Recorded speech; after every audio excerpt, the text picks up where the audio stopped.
Afternoon. Thanks, everybody. Oh, that was quick. Okay. All right.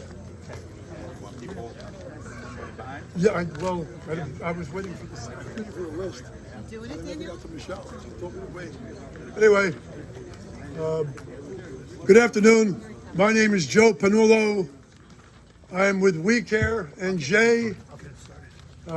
We're here to introduce a number of people and express a coalition that has formed to support the preservation of this last core forest unprotected in all of Essex County. So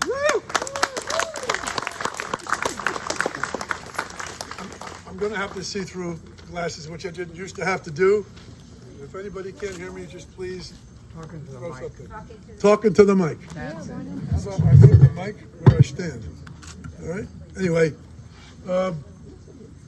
so you're going to hear from a number of people today about different issues, reasons why this proposed project absolutely cannot happen, and at the end of the day, with everyone's support here, will not happen. And so I'm going to just start by giving us a little perspective, and you'll get some more perspective. Where we're standing 50 years ago looked like that. It was a forest. This road wasn't here. These homes weren't here. And in the late 70s, 1980, early 80s, the same developer who was proposing to build 500 units literally on the ridge where we're standing and built the 300 units and starting in 1989 in the condos, first built all these homes and these roads. That was a planned development between the townships of Verona and West Orange. And at that time, when this was a forest, this cul-de-sac and these empty lots that go down the street up to the border of Verona, which is about 1,200 feet away, 6 lots, were deemed to be deed restricted in perpetuity so that only single family homes could go here. There was a reason. You can see the steepness, not just of the slope, but you're standing at the edge of the second ridge, on the knob of the ridge. There's 15% and greater slopes over the edge here. There's only supposed to be single family homes. 20 years ago, a proposal for 136 single family homes was denied 5-2 by the planning board by someone you'll hear from before we're done, the man who started WeCare, Paul Trachtenberg, back in 98, 2000, Paul will correct me. And it was denied in great part because there's only one way in and one way out from Eagle Rock Avenue over private roads. This was the emergency access exit then, which police and fire in West Orange would not support because all of you came up the winding roads of the mountain to get here, and the escape route to get back out or to service emergency was not adequate. So 50 years ago, this was woods. 400 years ago, this was native land. We're going to hear from Chief Mann this afternoon, who's graced us with his presence, and I'm honored you're here, Chief and Mikey. And then he'll give us a different perspective that's not just now, 20 years, 50 years, but hundreds of years, which is appropriate for us to understand. Just so we all know, after the 2006 plan was defeated, the Township of West Orange designated this entire site for preservation in its master plan and submitted a DEP Green Acres application funding grant to the DEP to preserve it. In between then, Paul Trachtenberg and the Trust for Public Land were working to actually buy the land and keep it that way forever. Then the 2008 subprime mortgage banking crisis happened, the world changed, and that stopped. West Orange is the home to the first and second Watchung Ridge. It is the steepest sloped, most heavily forested, stormwater managed municipality in all of Essex County. Essex County is the most densely populated county in the most densely populated state in all of North America. This is the last core forest left It just happens to be the headwaters of the Canoe Brook, which serves water to hundreds of thousands of people, and the first stop in a collection field for a well field in Essex Fells, actually in West Orange. Our Mayor Ed Davis from Essex Fells will talk about it. Is actually serving 23,000 residents in 4 towns, including this one.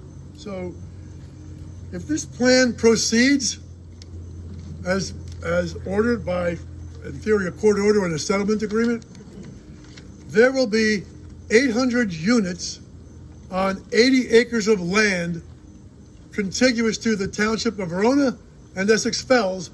There will be more residential units on that 80 acres than there are in the 2 square miles of Essex Fells.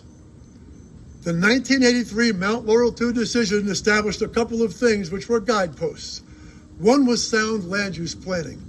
There was a plan in 1980 when this planned development was designated for single-family homes only, and these roads were supposed to stay just the way they are without the traffic and emergency, etc. That sound land use plan is being denied and defied if this plan goes through, and the environment was a priority in 1983 before the laws and the regulations and the rules accelerated to where they are now. And their priority here is either public safety and irreparable environmental harm or affordable housing prevail. And that's the choice, because these two things cannot co-reside in the same place at the same time. If you put the buildings, 4 of them, along this road on the top of the ridge, the forest will be destroyed. Nature that goes with it will be destroyed. And I'll stop there, and I'll let Ben from Climate Revolutionary Action Network, who has come to our aid to help us get the word out, make an event like today happen, so that we can continue to keep this fight going. I'll wrap later and give you where we have to go to get there. Thank you.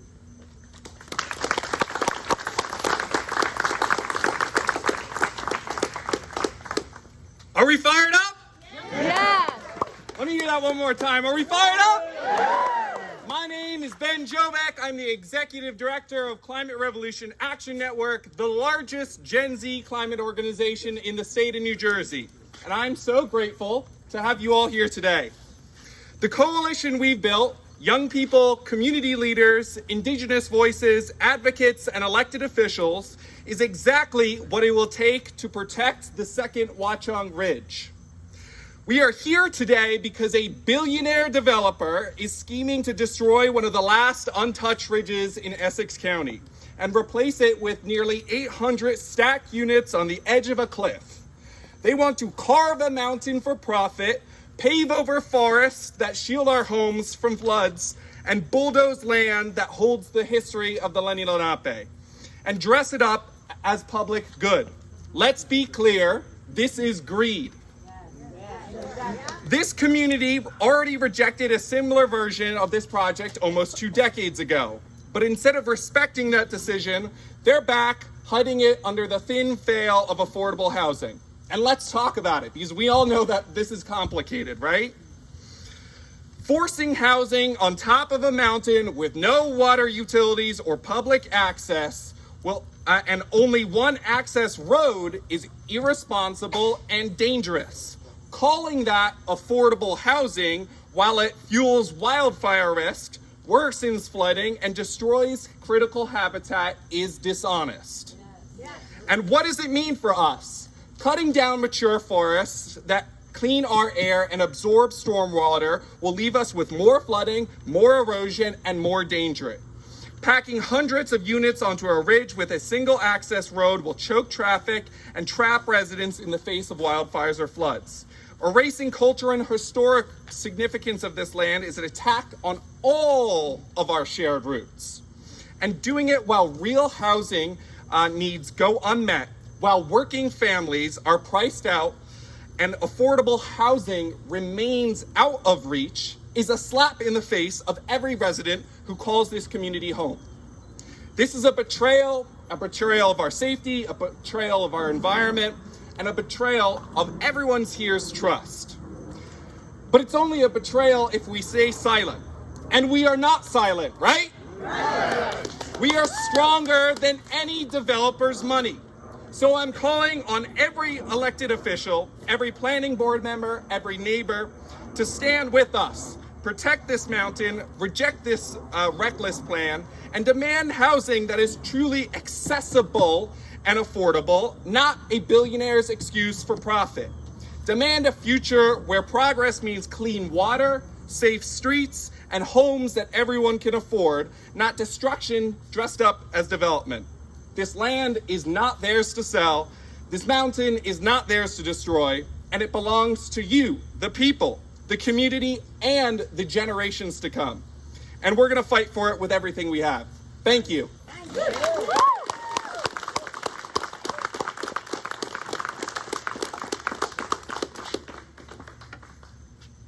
I've come to meet many people here that I never would have met in the last 2 years, getting started and involved in something that Paul Trachtenberg still has the passion to fight. Among the many people that I've met are people that I know I would not have got to build a relationship with. And I'm going to introduce right now Chief Vincent Mann, the Ramapo Lenape Tribe Turtle Clan. And Chief, sir, one of the best things to help me.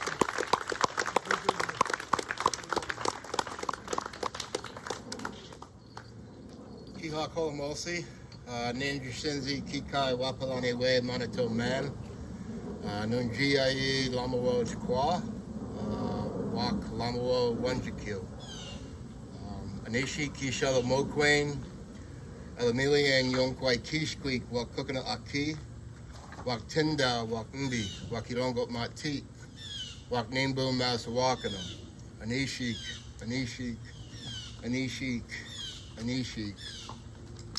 Hello everyone, how are you doing? My name is Chief Vincent Mann. I'm the acting chief of the Ramapo Lenape Indian Nation of New Jersey and New York. I also hold the title of the Turtle Clan Chief of the Ramapo Lenape Indian Nation as well. I offered up a small prayer thanking the Creator for giving us our Mother Earth, the fire and the water, thanking for all of our relations, not just the two-legged or the four-legged, but the ones who fly, the ones who swim, the ones who crawl, the ones that slither, even to those ones that we fail to recognize that are beneath our very feet. But most importantly, I thank the Creator for our lives. And I thank the four directions, even though we understand there are more. The significance of Aki, which is land, right? Earth, soil, is something that is really important here, right? Way more than any of our own personal thoughts or combined. Our Creator, the one that thought us into existence,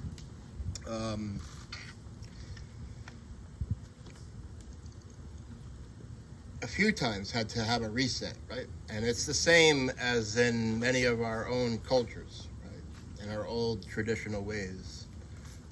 We didn't know of Noah and what Noah did by creating an ark and putting on their animals, but what we did understand was that the entire earth was all water, and that we were on our relatives, the animals, sitting on the back of the turtle shell, and the need to follow their inherent instructions, their original instructions from the one that thought them into existence. And they went through a process of trying to swim to the bottom of the massive water. And many of them tried and many of them failed, yet it came to the muskrat, and the muskrat said, "I'll go." All the other animals on the back of the turtle began to laugh and jeer and, make fun of that little muskrat with its little skinny tail. And while they were sitting there laughing and joking, that muskrat dove off the side of the turtle and swam. And swam and swam and swam and swam.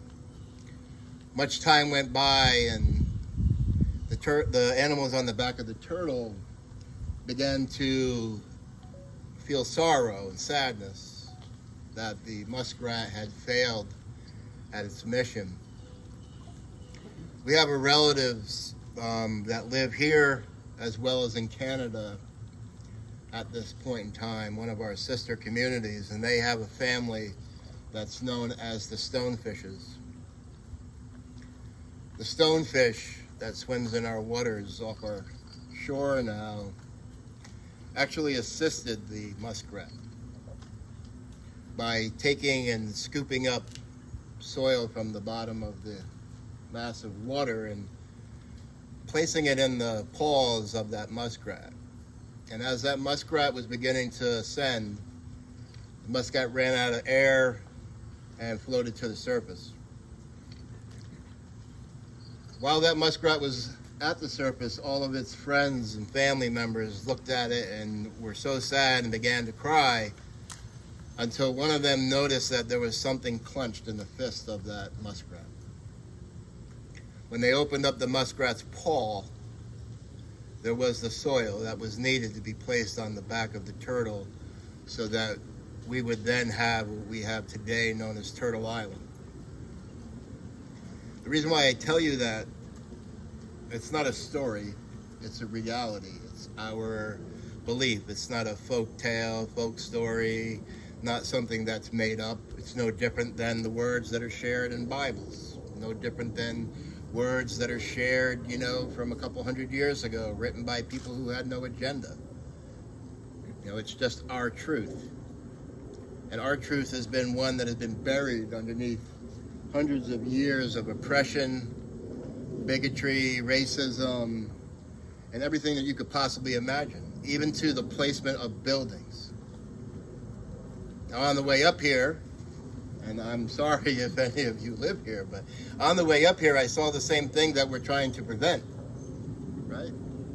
And had we have had the forethought to be here back then, I think that we all would have been standing there together as well, right? To protect this one last vestige of beauty and spirituality and tranquility and quietness and understanding that you can walk into that forest and put your hands on a tree and close your eyes and listen to what everything that tree has seen from when our ancestors roamed this land freely. When we traveled along the Menacing Trail and all the offshoots that came to this very place, to the serpent walls that our ancestors made and placed with their hands, to the directional tree that's still there. How can we allow, not just for this one parcel of land, right? When we have warehouses, right? Big businesses that have gone out of business, and those warehouses sit there, and then a new company comes in and takes that building and brings it to its ground and rebuilds a new one, twice as big. Well, how come we're not pushing for society to utilize those buildings for low-income housing, right? Just imagine what that would look like, where they actually have stores and grocery stores and laundromat and all these other things, It's an incredible opportunity that we have at the forefront of where we stand today. Tearing down the top of this mountain is not one of them. Our ancestors didn't do what they did, which was to close their mouth, to teach us not to speak, to teach us to go into very much places just like this, right? So that we could continue to be here to this very day, to stand up and to protect the bones of our ancestors, right? To protect our hunting and fishing and gathering rights. We even have rights to strip bark from trees, and it isn't because we were going to take that and put that on our back and travel all the way across this country or into Canada. It was because we weren't leaving. It was because we used those things for our homes, known as wigwams. Now, I don't have any proof of this next thing I'm going to say at this place, but I can almost guarantee you that the significance of this high ridge is that our ancestors utilized signal fires. And those signal fires were at the highest points. And those signal fires were able to be transferred from here. Manhattan could see it, right? Mannahatta, the place where we go to collect the wood for our bows, right? There wasn't Mannahatta Indians or Manhattan Indians, just like there's no Tappan Indians, Delaware Indians, Ramapo Indians, Hackensack Indians, Haberstrew Indians, right? Those are all the names of the places in which we lived. Right? But the Europeans, when they came here, had no idea and didn't understand, and so they took the places of which we lived and they applied it to the people who were living there. Originally, they called us the Lamawo. On a land deed in the 1600s with Chief Katona, the sachem of all Ramapo Indians, that land deed, you could see where the European people took and erased the L that was on there and replaced it with an R, right? Simply put, we're not an R dialect. Muncie people are an L dialect. So when I speak in our language, our ancestors' bones who were in the soil know we're thinking about them. Those vibrations that come from our mouth. So lastly, what I want to offer to you is a part of our original instructions, but it's also something that we all need to understand. So our original instructions are simple words in English, right? And they are bravery, honor, respect, love. And the number one word is humility, right? And how many of us have dropped our humility at times in our lives? But the hope is that we will always walk forward with the humility at the forefront. Right? We may not all want the same thing, but we have all prayed for something to happen. And we may not recognize it when it comes, but for sure that regardless of who any of us pray to, that our prayers are always answered. And one thing to remember, and you can take this home and you can teach your children and your grandchildren, right? You can teach your spouse, you can teach your neighbor, that the Creator gave us 2 ears to hear twice as good with, which you all are doing extremely well in doing. The Creator gave us 2 eyes to see twice as good with. The Creator gave us 2 nostrils to smell twice as good with, and the Creator only gave us 1 mouth from which to speak. So you have to imagine that this is my culture, right? This is our way of living our lives every single day. For those of you who follow the 10 Commandments, right? If you went to church and you read the 10 Commandments every single time you went to church, you would never not know what it was that you're supposed to do as a human being to live your life, because you would live your life in a good way. You wouldn't feel that you were better than anyone else or anything else. You would always reach out to help each other, to offer what other people don't have. That's what I'm doing here today with my wife, offering you all what we don't have. Right? We're offering you our voice. We're offering you the fact that our ancestors' bones are in this soil. And it isn't time to stop just with this one place. You all need to continue doing what you're doing to help us have a larger voice, to help us make sure that not just here in the state of New Jersey or a county or a town or a village, but throughout this country. Before I came here today, I drove from my home in Andover to Newark, and I went to a park. And at that park, we had a water ceremony. Taking prayers of water and then combining them with other water from New York City, from the Ramapo Mountains, from Australia, from Brazil, from all around the world. And we put that all into one vessel. And that thing's going to travel from here to Brazil and then be held in ceremony for a month before it's all poured into the Amazon River, so it can all eventually go back to where it came from. Right? To tell that story of what it means to be indigenous. Lastly, everyone here is indigenous to someplace, just not here. Right? It's true. You know, we all are. And so when you hear the words Lenape, just know that what that means is human being, right? And so you all are that. You know, it's just that you were someplace that the Creator didn't choose for your ancestors to be. Your medicines were there, your water quality was there, the animals were there, all of those things were there for you, right? And all we want to do is to be able to coexist with the society that has been created here and realize that capitalism and colonialism and all of those fun isms, right, have no place on this planet.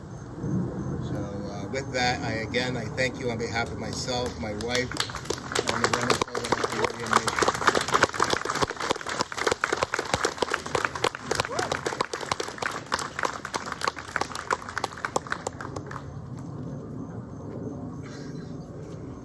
Chief Man, Mikey, from my heart, I can't thank you enough for gracing us with your presence, coming back home here to help us share the moment and the mission to preserve this for everybody's benefit. Everybody here, my grandfather came from Italy. Everyone here is from someone else except you. Thank you for returning. Very much, greatly appreciated. Thank you.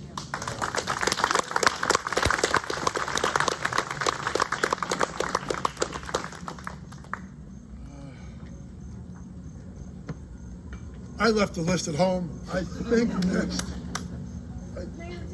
Ed Davis, Mayor of Essex Fells, and, one of the men who keeps the fight going. Thank you, Ed. Thank you. Good afternoon, everybody. Thank you, Michelle, for putting me higher up on the list than I would have put myself. I'd like to talk about a few things. I certainly support the coalition that's been building, including residents, including WeCare, including all the people you're going to hear from today.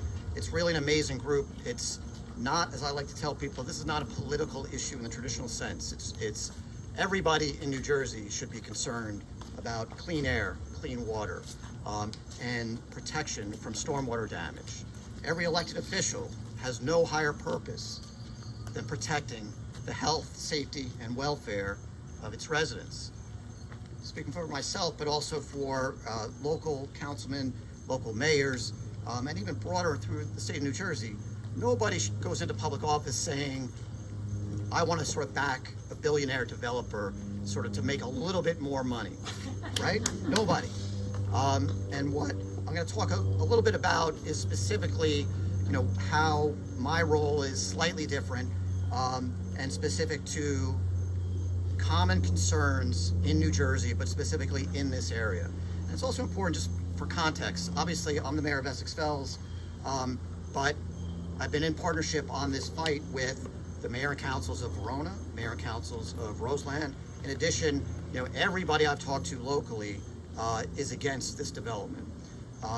While it might be technically in West Orange, the reality is this is in our community, right? Stormwater does not stop at the town border. Environmental degradation does not stop at the town border. Preserving quality drinking water does not stop at one town. Just for background, some of you have heard me at planning board meetings in West Orange describe this, but just for those who haven't heard that, one of the unique things about Essex Fells is we own a water company. We've owned it for 125 years. We don't just supply water to ourselves, we supply it to the region. So as Joe mentioned earlier, our direct customers are 23,000 residents of 4 towns in the area. We're also the backup suppliers to another 3 towns. So that means even if you're not a direct customer of Essex Fells Water, to the extent you have a problem with your existing supply, you come knock on our door and we say, as a neighbor, we're going to help you. Our ability to do that is threatened by this development, not just currently, but for the next 100 years. Immediately downstream from this site Essex Fells owns a 17-acre drinking water well field. We've owned it for over 100 years as a critical resource for not just ourselves, but for the entire region. Further downstream, New Jersey American Water owns another facility. They have a much bigger customer base, but they also rely on clean groundwater and surface water and maintaining the headwaters and the wetlands of the Canoe Brook, which are right in this critical forest. We consider this site, even though it's not in Essex Fells, critical to our ability to supply drinking water long term. From a stormwater perspective, again, this is the third, from my perspective, this is at least the third phase of development from the same developer, right? I know there's other developments around, but so it's important to remember though, this is not the first fight here. This has been looked at for over 30 to 40 years. And the stormwater infrastructure that was put in place by that developer in those prior phases of development is insufficient. We all see it. We're flooded out in Essex Fells, downhill. Verona, I know, suffers stormwater damage. Roseland, including the Home Hill section, a little further down the Canoe Brook, they suffer damage. Not in heavy rainstorms, moderate rainstorms. This is multiple times a year. Residents are suffering from stormwater in their basements. The Canoe Brook is flooding. We're all suffering the damage, and it's critical to the health that we address it. New Jersey leadership and otherwise recognizes that stormwater is a major issue throughout New Jersey. And so what we're asking in part is that New Jersey, who knows this is a problem, focus on this area, not just making it more resilient, not just protecting it. That's just dealing with the existing problem. They're proposing to make it obviously exponentially worse by approving this project. Unfortunately, when we have raised this exact concern with other statewide politicians, importantly the DEP, we've been ignored.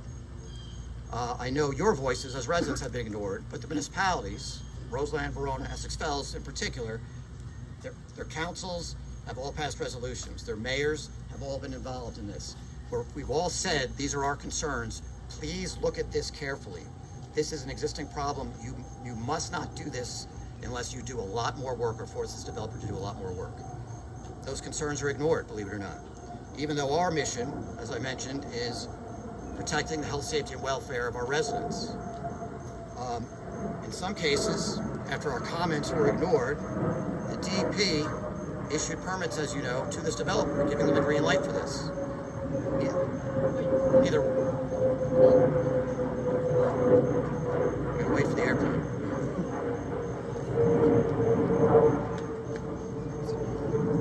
Yeah. I'm not tall enough for this mic, might be the problem.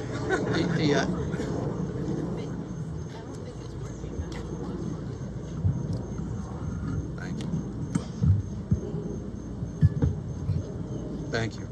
Just put your hand up if you can't hear me. Thank you.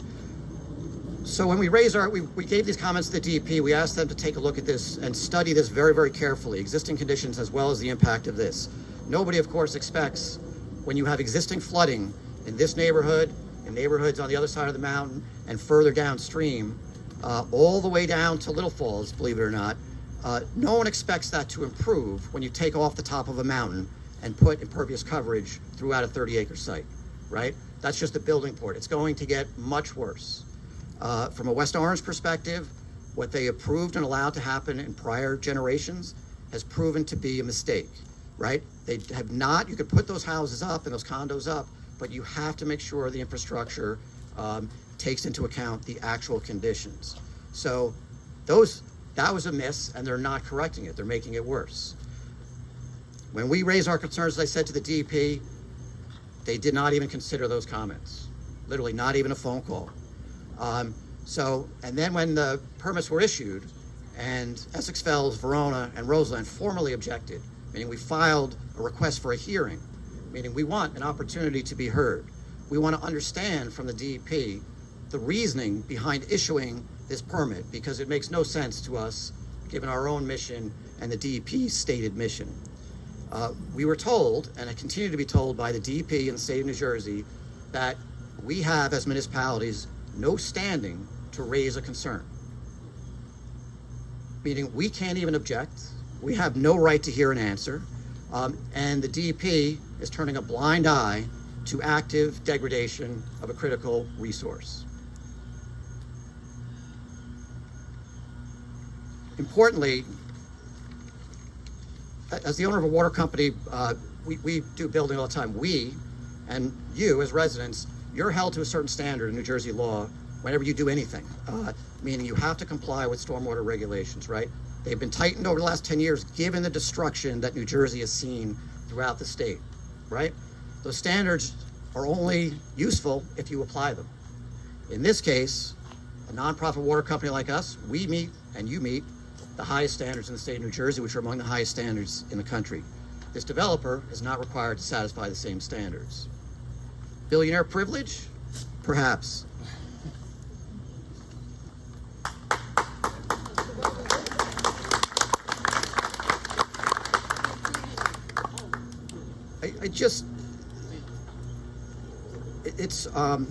I try not to be cynical as a volunteer politician. I know there's a lot of political nonsense that goes on in the world. This is, as I said, an issue that crosses every political leaning, right? All that is irrelevant. Again, health, safety, welfare, those are not partisan issues. The state of New Jersey, regardless of who's leading it, and the DEP, this should be a layup.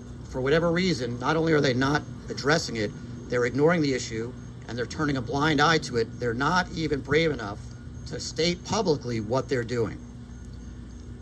Part of your role and part of my role is to not allow them to continue to do that. We have to keep the pressure on.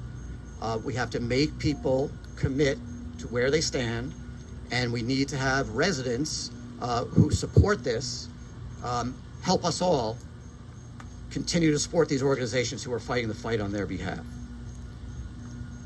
The DEP's stated mission is dedicated to improving and protecting public health and environment, using the best available science to guide communities, conserve natural and historic resources, and secure clean and healthy air, water, and lands throughout New Jersey.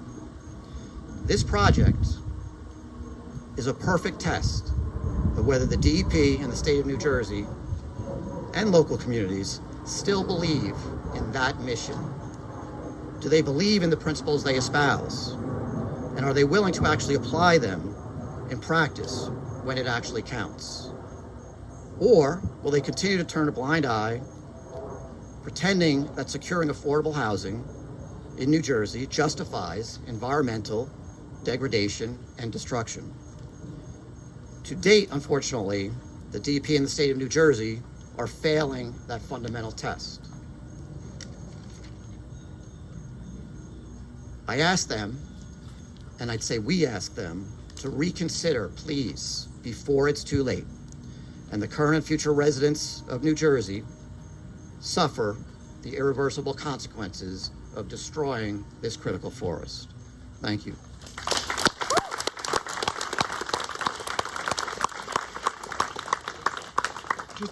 For those of you who have been paying a lot of attention to what's been happening at the planning board and thinking that's the only thing that's really happening at the pace that it goes on, you should all know that there are multiple battles, legal battles on multiple fronts. And what Mayor Davis just described is a legal battle that is now at the appellate division in Trenton. And when Ed said that the townships don't have standing, there were 3 parties that appealed the DEP permit decision that requested an administrative hearing. All were denied. WeCare requested the hearing. We're joined by the New Jersey Conservation Foundation and represented by Eastern Environmental Law Center. 3 townships, Verona, Essex Fells, Roseland, Verona, municipalities charged with protecting the public health, safety, welfare. Drinking water is table stakes for that. And Essex Fells Country Club, which happens to be in the FEMA flood zone where the Canoe Brook resides and Essex Fells Wellfield exists.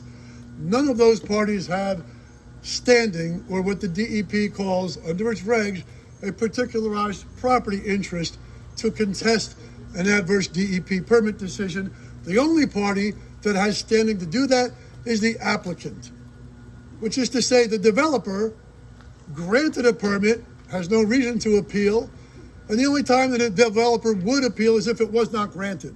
So there's going to be a precedent-setting decision here, one way or the other, and WeCare contesting it is one thing.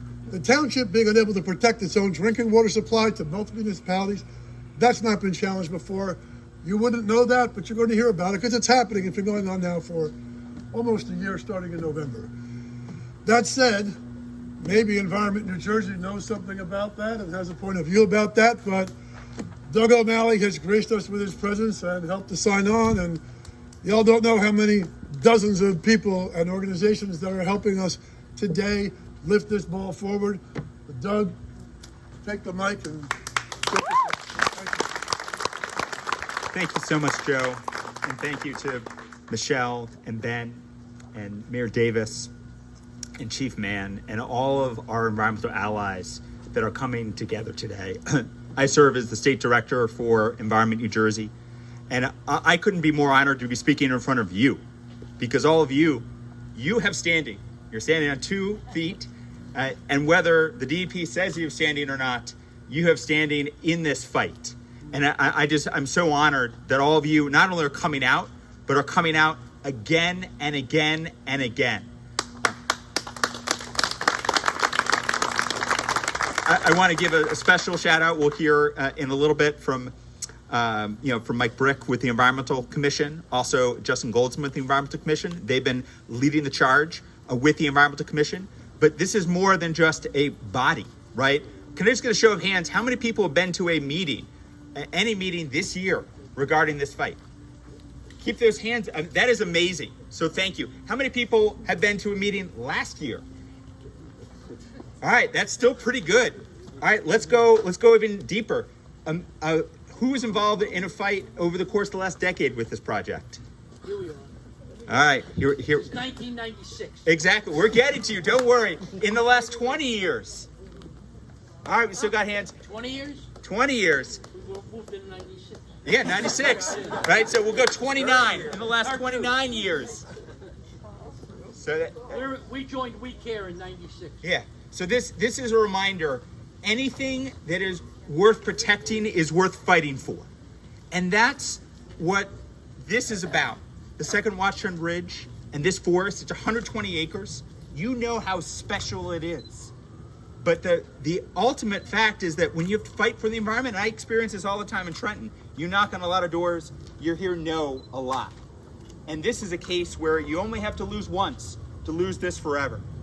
And all of you know that. And what I'm here to kind of remind us, of course, is that the world has changed a lot from 1983 and 1988 and 1996. And certainly over the course of the last 20 years, this project has been grandfathered in. It's a zombie project, but the world has changed. And I think that's critical to know when we listen to Mayor Davis talk about those well fields, when we kind of think about this summer, when we think about the reality of climate change, of really weaponizing a summer rainstorm into a disaster event. The world has changed. How many of you experienced the thunderstorms in mid-July that really hit Union County? Did anyone have any flooding damage? All right, we should consider ourselves lucky, because in Union County, that story was a lot different. People lost their lives in Plainfield. People lost property. That's what we need to avoid. And this is why this 120-acre forest is so special. It's an ecological oasis, but it's also an ecological safety net. We already see flooding downridge. We know what it looks like. This project would weaponize essentially our natural environment and turn it into a flood zone. And that's something you can often say, we couldn't see this coming. Well, guess what? We can see this coming. And this is where the Environmental Coalition, the environmental allies, and folks that couldn't be here today, like Princeton Hydro, those people are presenting the facts, not only at the local level, but also at the state level. And those facts are designed to say, look, this project doesn't make sense in 2025, but we know that flooding is going to get worse. and this is a reminder too, the Canoe Brook, ironically, sometimes you can't foot a canoe on the Canoe Brook. It's that shallow. During a rainstorm, though, you do not want to be stuck. You do not want to have a moment where you can be stuck in flooding. And I know Bill Kibler from the Great Swamp Watershed Association wanted to be with us today. Bill couldn't. Bill moonlights as a first responder. He was in the water during Ida. He was rescuing 2 teenage boys, and God bless him and God bless them. They were okay. There were plenty of people that were not okay in Ida. So we've been warned. We know what's coming. And then we also should know that, there are kind of rules in town. How many people are here in West Orange? Can I just get a show of hands? How many people have tried to remove a tree on their property? Did you have to go through a tree ordinance? Yep. How many trees are in the forest? 6,000. 85,000. 85,000. How many, whether it's between 6,000 or 7,000, how many of those trees would the developer have to get the tree ordinance through? So this is obviously a simple, it might be a political reality, but the ecological reality is that this cannot stand. And that's why we're all coming together right now, because this project would be an environmental disaster. This project would be a flood multiplier. This project would degrade our long-term water supply. So when people say this is just a local project, this is just NIMBYs, I say, look, this is so much bigger than that. More than a decade ago, there was a fight on the Palisades on whether LG could have a tower over the Palisades. That project was defeated. That project was critical for the Palisades, but really that was about the aesthetics. This, you can argue a little bit on the aesthetics. This is about our public safety and environmental protection today and tomorrow. And that's why it's so important you're here. Because guess what? You're going to have to go to more meetings. I hate to tell you, but we are coming together and we're going to help to stop this project because of people like you. So thank you again.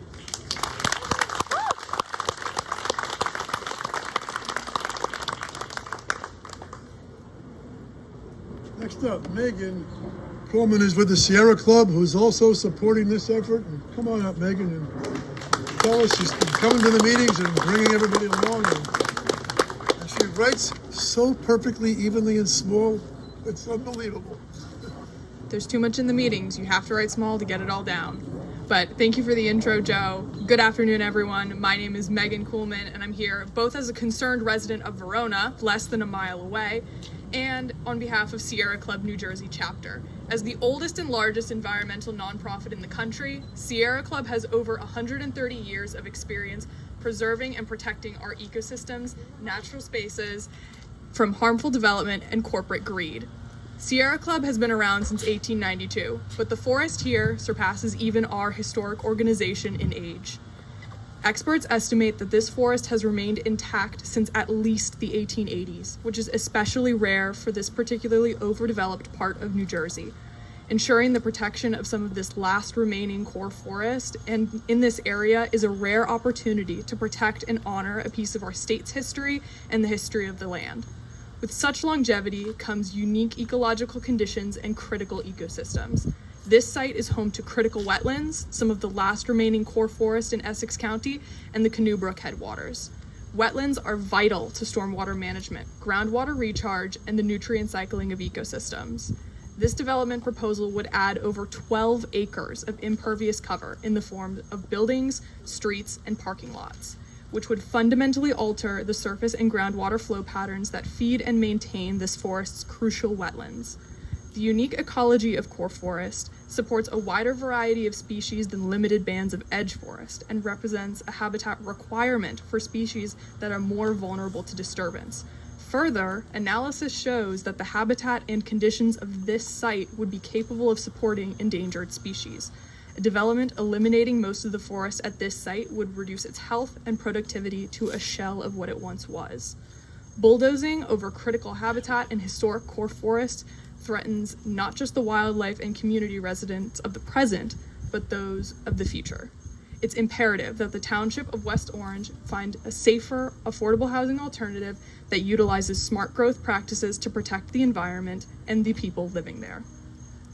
Ensuring that this forest is protected means investing in the future, natural flood protection, carbon sequestration, biodiversity, and resilience to the impacts of climate change. The billionaire developers of this proposal have been trying to destroy this forest for decades, but together we will make sure that never happens. Thank you.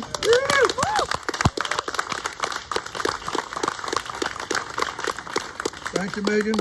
Keep coming. We appreciate it. Next up is the man who's actually helping us make sure this actually can be heard today. And originally a West Orange native, Elliot Ruga, Highlands Coalition. Come on and talk to us, please.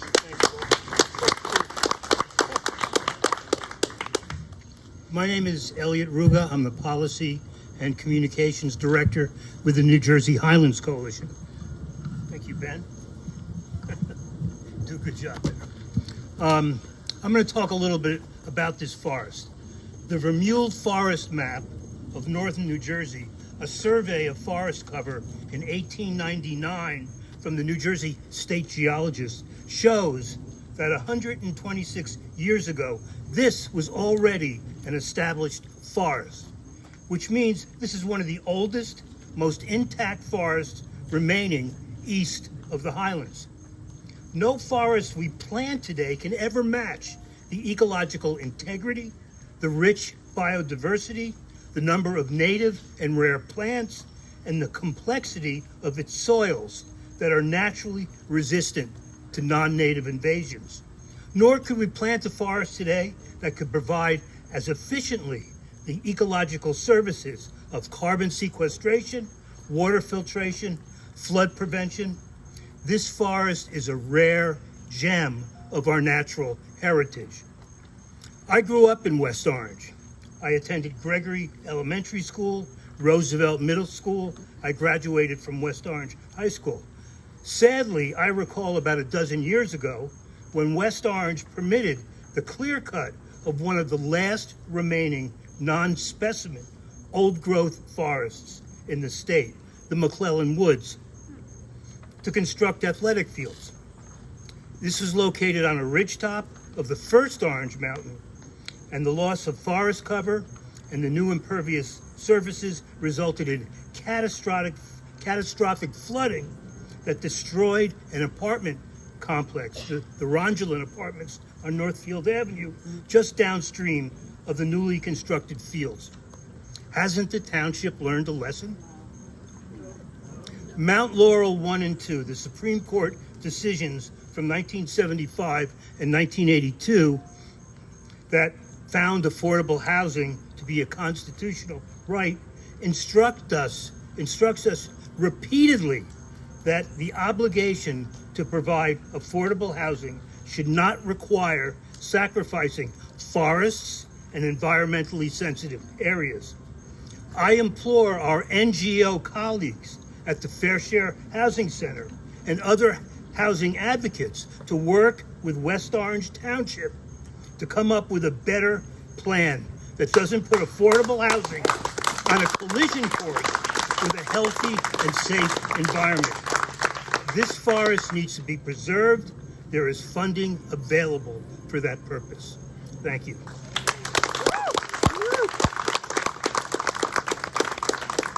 Elliot, thank you. To follow on the preservation of the environment, one of the things I guess people don't know yet, I don't know when the letter comes out, but the Association of New Jersey Environmental Commissions, I'll duck, thank you, has signed on to the letter. The Essex County Environmental Commission is supporting this cause, and there are, I think, 8 local environmental commissions that are supporting this effort to deny the plan and preserve the site. 2 of them are here to speak today. Mike Brick, West Orange, where are you? Please.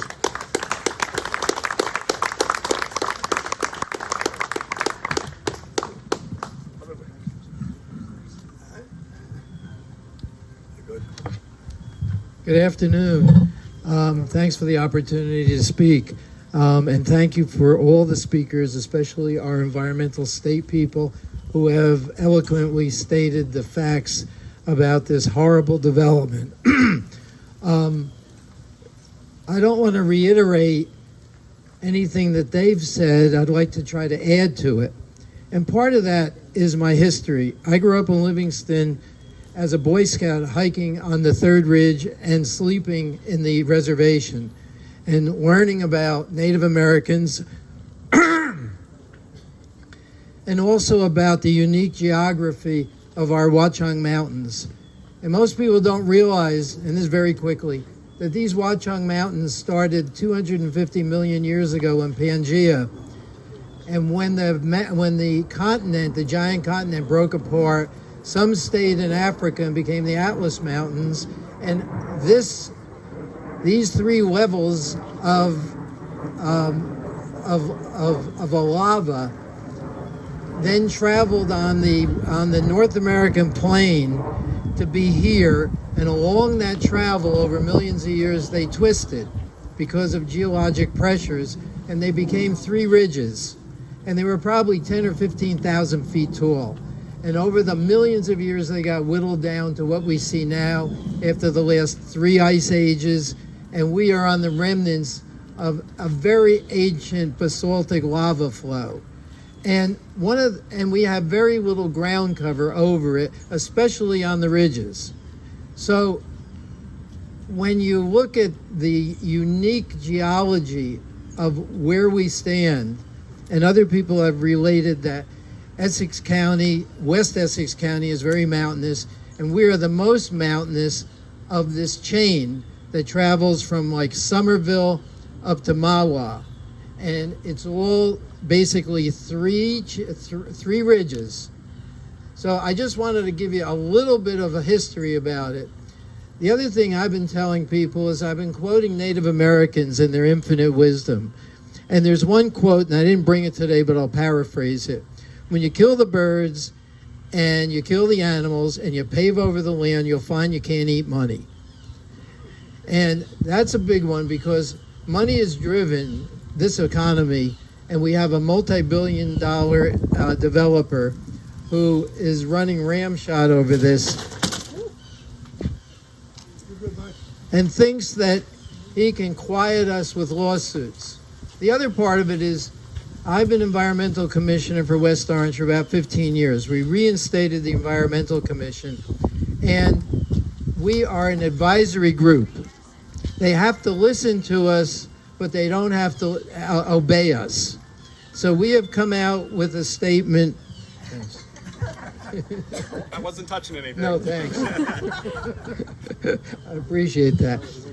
We have come out with a written statement that we are against this project. And the lawyer for the, thank you. The lawyer for the developer has threatened to sue us. Well, it's a ridiculous, spurious, stupid lawsuit. It's against public policy. It's against our democracy of the First Amendment. We have a right to talk about what we think is important.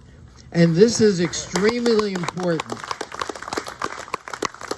And the other thing I want to leave you with is that we're experiencing a huge degradation of our environment.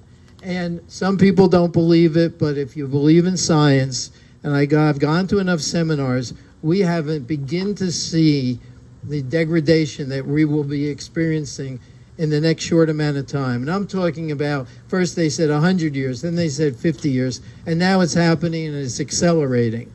If there were 2 10-inch rainfalls on this forest, guess how many billions of gallons would flow down between first and second mountain in the valley? I've done it. It's 8 billion gallons. It would wipe out most of the people who live between the valleys in the first 100 feet.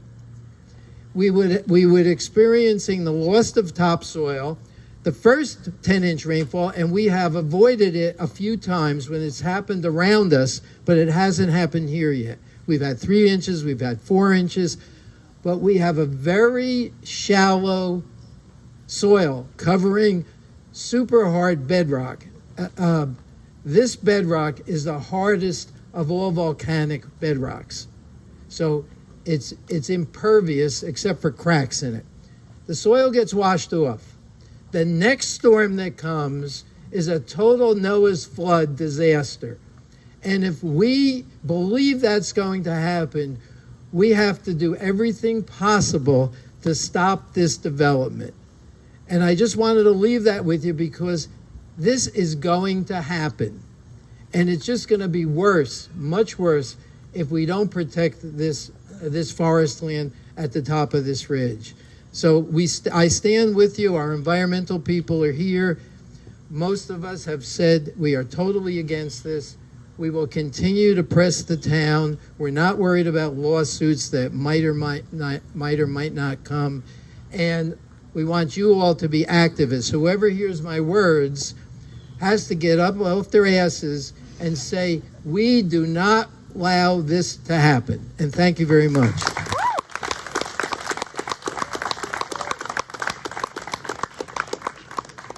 Thank you, Mike. Learning a lot from a lot of people here, and Mike has been doing this a while and taught me a lot and taught it to me fast. I appreciate it.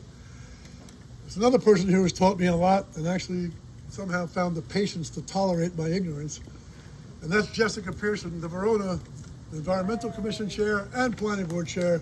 Jessica, please, this impacts you. Come on up. Joe buries me in paperwork like twice a week. If he gets an email, it's like a hot potato, and he sends it off to me as quickly as possible. So I'm as crazed as he is. My name is Jessica Pearson. I'm with the Verona Environmental Commission, and I am honored to be amongst some of these environmental giants that inspire me all the time. Joe, the WeCare group, the Climate Revolution group, and the residents of West Orange who endure unbelievably long, arduous meetings 3-4 times a month, and they just don't give up. And you guys are my heroes. I watch you, and you're just the most resilient folks, period, that I've met. So thank you. I also want to recognize the other environmental commissions that signed on to this letter. We're talking Essex County, Livingston, Montclair, Maplewood, Milburn, South Orange, West Orange, Verona, and ANJAC, who basically is the glue that keeps us all together, the Association of Environmental Commissions in New Jersey. Environmental commissioners are like the foundation for eyes and ears on development in your townships. We receive from the zoning code official development plans, and it's our job to review those plans and send back recommendations for land use to the land use boards. But it's also our job to voice strong opposition to the opposite of what I just said, land abuse. And what this would be, if it were to be approved, is exactly that. It is land abuse. And the problem in New Jersey is that we have a shortage, a deficit of affordable housing. And for some reason, two things can't be true at once. Affordable housing, yes, we need it. Environmental regulation to keep everyone safe, we need that. And somehow it always falls by the wayside, the environmental regulation, and it just doesn't seem fair that 100 families can be, at least for a short period of time, kept safe in a new development versus the hundreds of thousands of people that will become more vulnerable to flooding. And I say that because I know you've heard this from other speakers before, but this application is looking, and they're proposing to remove 7,000 trees. Of course, we think that is going to be much higher, significantly higher. And their idea for replacement is deer fencing, which is apparently the new wonderful green infrastructure of the West Orange Planning Board. Deer fencing in lieu of thousands and thousands of trees. They're going to be removing some of those trees from steep slopes. They are going to be disturbing steep slopes, destabilizing the soil, and then they're proposing to build the largest building on the edge of the highest steep slope. I don't think any affordable units are in that building because that building has a view. The last thing that they're really screwing up is stormwater. Stormwater management, they are designing a stormwater management system from 1999.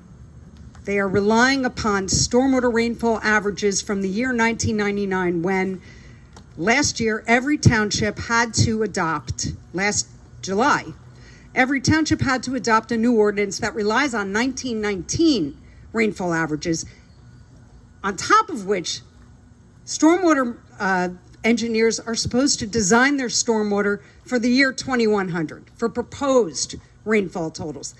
These guys are under designing.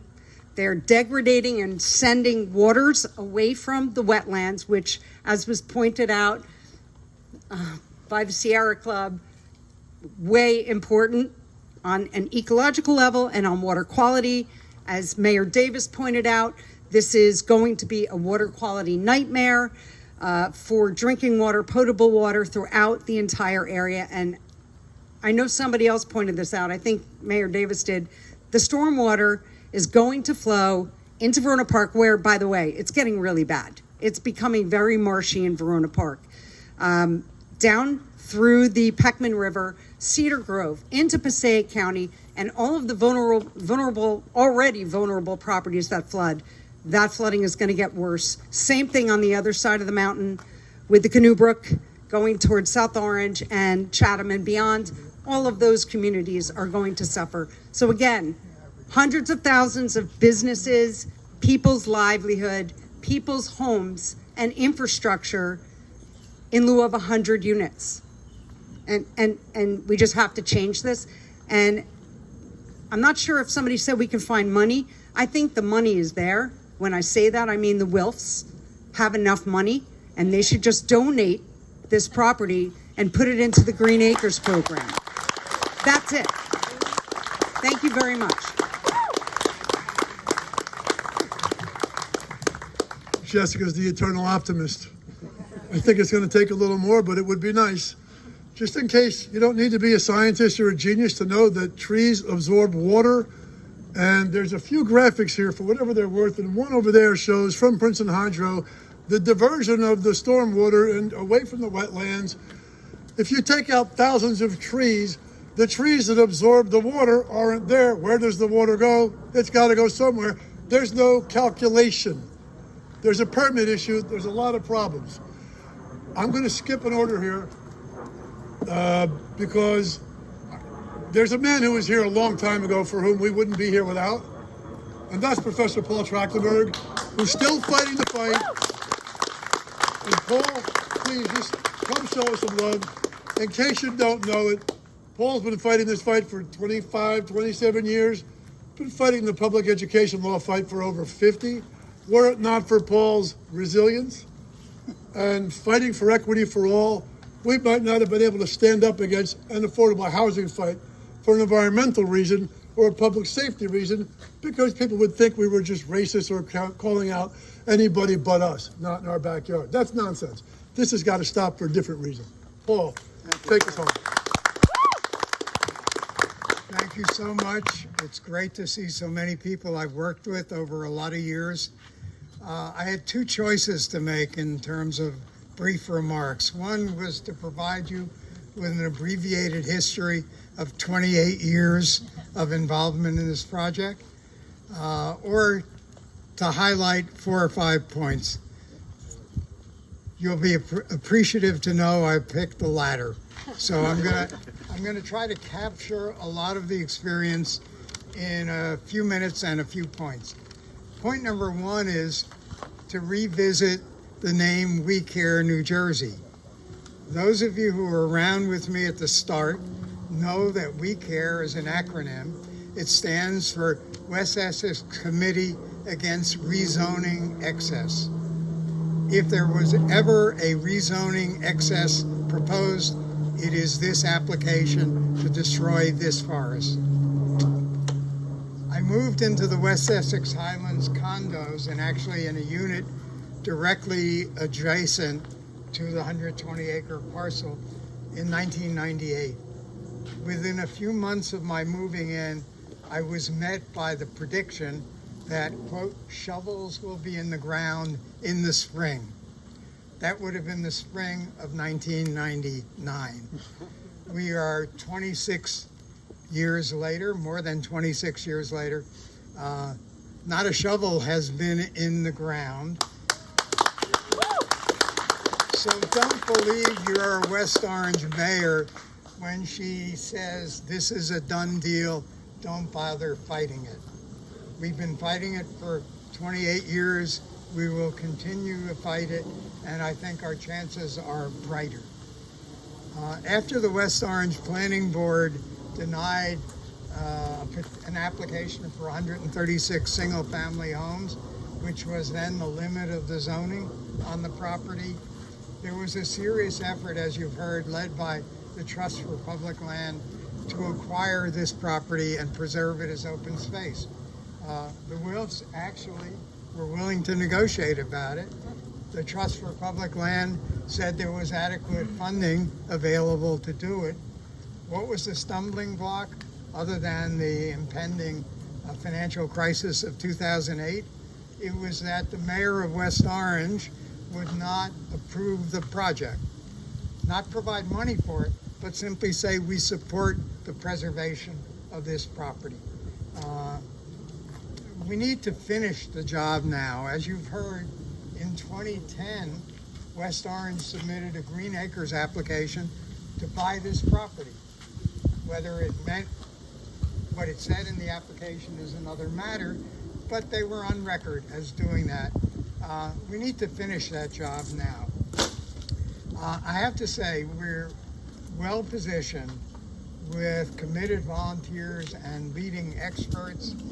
The current WeCare is so much broader and more sophisticated than the original WeCare. And I think this gathering and the people you've heard from certainly reflects that. Finally, although we didn't plan it that way or even seek it, I think our fight might prompt a revisiting of the New Jersey Supreme Court's vision articulated in the second of its Mount Laurel opinions. That vision was that there should be a balance between affordable housing construction and sound planning and environmental protection. I think we've lost our way in the intervening years, but I think we're here to try to reclaim that vision and to say, yeah, the two can coexist. Affordable housing can be built in appropriate places where it works for the residents, and the residents, if this were built, would be isolated on a mountaintop without sidewalks or bike lanes or any way to access it, with the likelihood traffic would grow. And so we need to revisit that. Maybe this will become, not because we asked for it, but because it may be inevitable, the test case for reasserting that affordable housing can, in fact, coexist with sound planning and environmental protection. Thank you.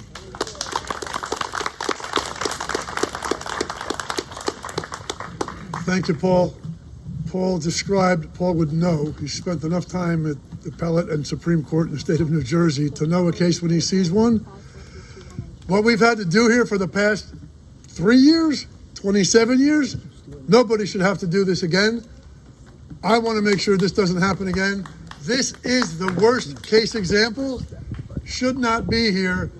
This fight, when I was trying to fight as a kid, when I was taught to punch you in the face, I was taught to aim for the back of your head. Punch through the head. This job isn't stopping here. It's got to stop at the Supreme Court and stop it for everybody once. That said, we're going to wrap with somebody who happens to live right here on this block where the fire trucks, the ambulances, the slope was knocked down last time. Another woman I've come to love here in the last couple of years, Barbara White. For those who don't know her, lives right down the street. Barbara.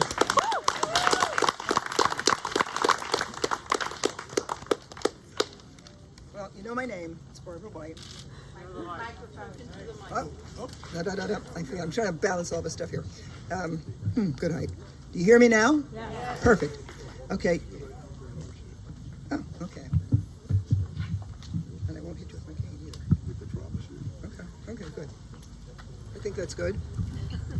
Maybe it's good. Is it good? Is it good? Is it good? Okay. My name is Barbara White. I live right up the street, right across from the woods, and I want to welcome all of you to my neighborhood. I've lived here more than 20 years. I've come to appreciate the forest. When people come to my house, I always tell them, be very careful when you exit. Don't go into the cul-de-sac, because if you do, you'll have a Thelma and Louise moment, because that's such a steep slope. So I'm not going to talk about what you've already heard from everyone else. I want to take a slightly different tack. Because I think about all these things, and I go to all those planning board meetings, but there's been something that's been top of mind for me since April of this year. And that is the safety of the potential residents at this site, if the owner prevails, in the event of a forest fire or another major emergency. On April 24th, there was a forest fire in West Orange at the South Mountain Reservation.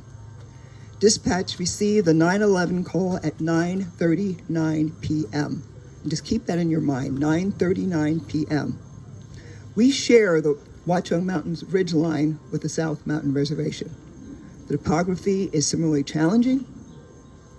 The New Jersey Forest Fire Service had to bring in special equipment to reach the fire because it was into the forest and our West Orange fire trucks couldn't reach it. West Orange sent 2 pickup trucks loaded with tools so that men could go in to fight that fire.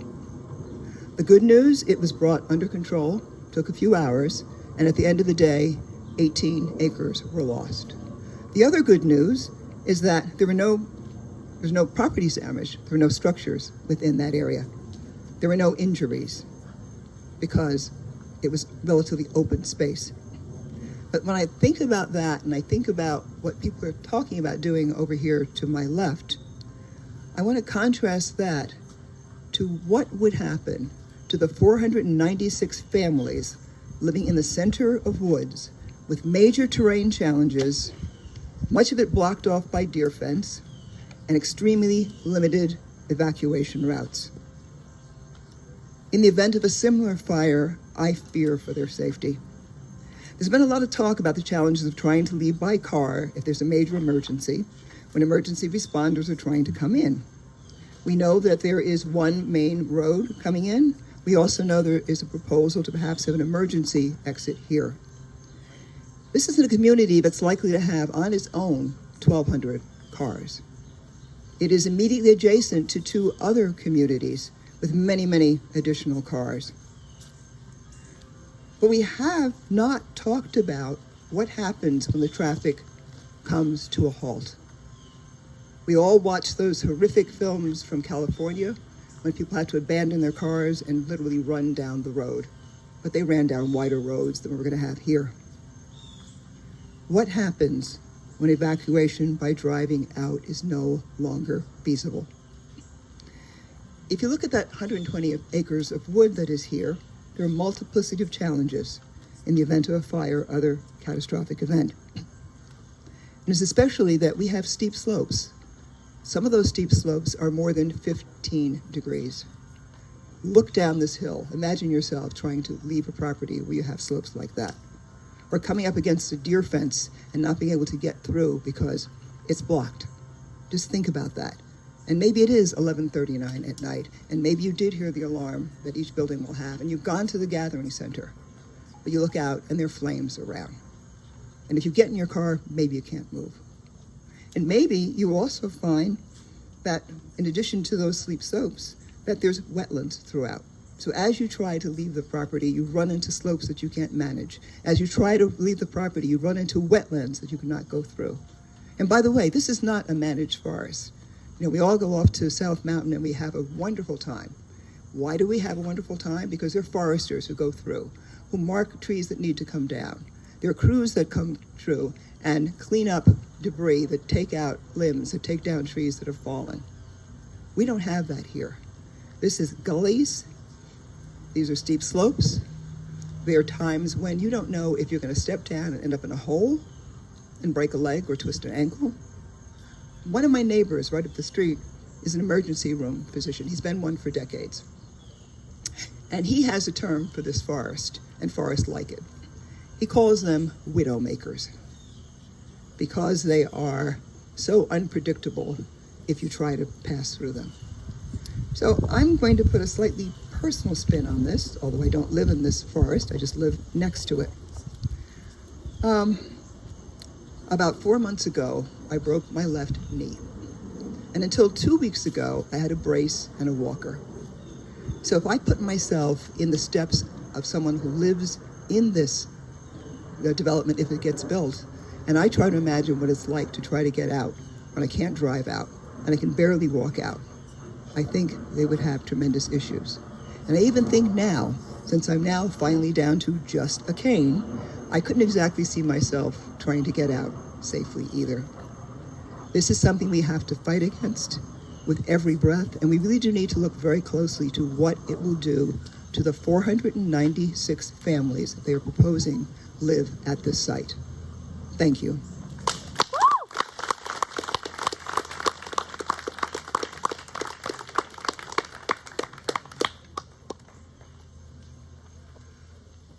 It's been a long day. I would punchline what Barbara just said. Their own traffic engineer said it would be possible, were there an emergency, that people would be actually stuck inside and not be able to get out down and not be able to get out up. They'd have to just wait. If a forest fire happened like Barbara described, who wants to be stuck inside of a forest fire and have no way out? That's an admission on the record already.